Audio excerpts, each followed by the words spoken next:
Bonjour et bienvenue. Nous sommes ici avec la partie 7, toujours sur les quadripodes. Et ainsi que oui.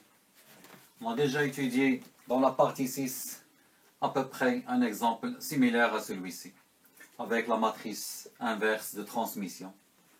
Donc, on nous demande de calculer le gain en puissance entre la puissance PS fournie à la source, à la résistance RS, et entre la puissance PE fournie par la source V0. Donc, si vous vous souvenez, dans la partie 6, on a calculé la puissance PE fournie ici, au port P1. Maintenant, c'est entre VS, c'est-à-dire entre la sortie et carrément l'entrée. Donc, c'est PS sur PE.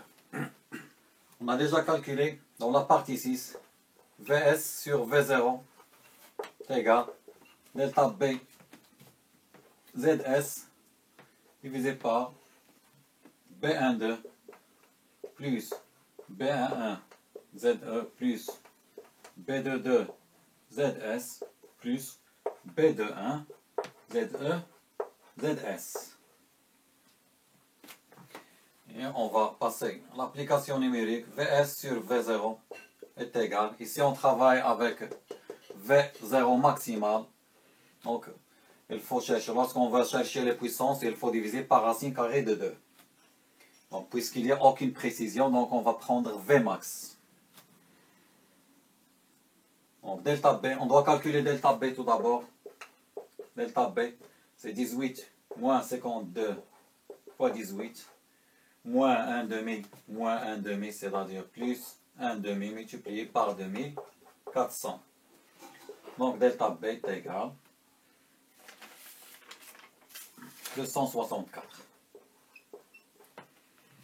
Donc 264 multiplié par RS 80 divisé par B12 2400, B11 plus 18 multiplié par ZE 10 plus B22 moins 52 ZS 80 plus B21, B21 c'est moins 1 demi multiplié par 10 ZE multiplié par 80 RS ou ZS. Donc on va trouver VS sur V0 est égal moins 10, à peu près moins 10,67. D'où VS multiplié, c'est moins 10,67 multiplié par 80. Ça va me donner moins 500, moins 800, pardon. Moins 853 volts. Ça, c'est VS. Donc, je vais la noter ici. Et j'en déduis. Donc, VS est égal à moins 853. PS est égal VS divisé par racine carrée de 2 au carré divisé par ZS ou par RS est égal 853 au carré divisé par 2 multiplié par 80. Et je trouve la valeur suivante pour PS. PS est égal 45 watts. 4545 watts. Ça, c'est PS.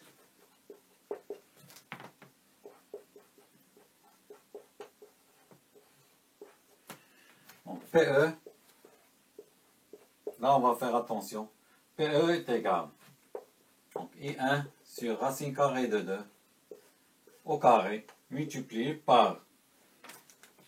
Donc, dans l'exemple 6, on a calculé PE ici à ce niveau. Donc, on a travaillé seulement avec Z1. Donc, on a multiplié le courant par Z1. Maintenant, on va calculer la puissance ici. Donc, on va travailler avec Z1 et ZE. Donc, multiplié par Z1 plus ZE. Donc, il faut faire attention. pour le courant, pour calculer le courant, on va utiliser les deux. Donc, Z1 plus ZE. Ok? Donc, V0 divisé par Z1 sur ZE. Mais pour calculer la puissance, dans l'exemple 6, on a calculé la puissance à ce niveau-là. Donc, on a multiplié seulement par Z1. Dans cet exemple, on nous demande le gain en tension entre la puissance fournie à RS et la puissance fournie par V0. Donc, il faut multiplier par Z1 plus ZE. Et on calcule I1. I1 est égal, pardon, on doit chercher tout d'abord Z1. Z1 par les formules qu'on a utilisées dans la partie 6. Z1 est égal B22 ZS plus B12 divisé par B21 ZS plus B11. Et on remplace. Donc, Z1 est égal moins 52 80 plus B12 2400 divisé par B21 moins 1,5 multiplié par 80 ZS plus B11. B11 c'est 18. Et je trouve la valeur suivante. Pour Z1 c'est 80 ohms. Donc Z1 80 ohms. Et je reviens pour calculer mon courant.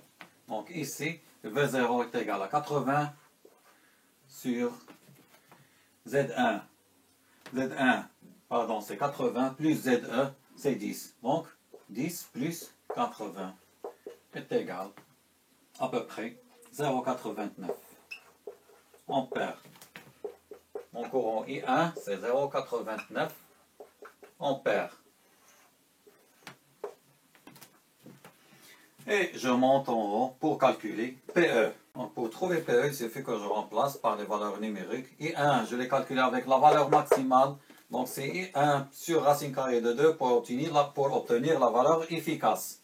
Donc I1, c'est 0,89 divisé par racine carrée de au carré, divisé par racine carrée de 2, c'est 2, au carré c'est 2, multiplié par 10, Z1, pardon, Z1 c'est ZE c'est 10 plus Z1 c'est 80 est égal 35,65 watts. Donc P1 ou PE est égal 35,65 watts. Et j'en déduis alors le gain en puissance PS sur PE. PS étant la puissance fournie à RS, PE étant la puissance fournie par V0. PS est égal 45 divisé par 35,65. Je le mets en pourcent et je trouve la valeur suivante en pourcent. Et 127,52. Et c'est pour cela qu'on a appelé notre quadripôle amplificateur, puisqu'on a trouvé un gain de puissance de 127,52.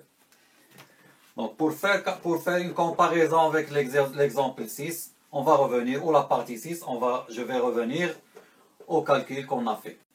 Donc juste pour comparer, dans l'exemple 6 ou la partie 6, on a trouvé un gain de puissance de PS sur P2 en pourcent est égal à 3,5%.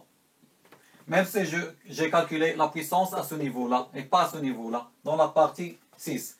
Si je l'aurais calculé ici à la puissance, le PE sera un peu plus élevé. Donc ça, le gain sera moins, c'est-à-dire moins réduit que celui-ci. Le gain sera plus faible encore.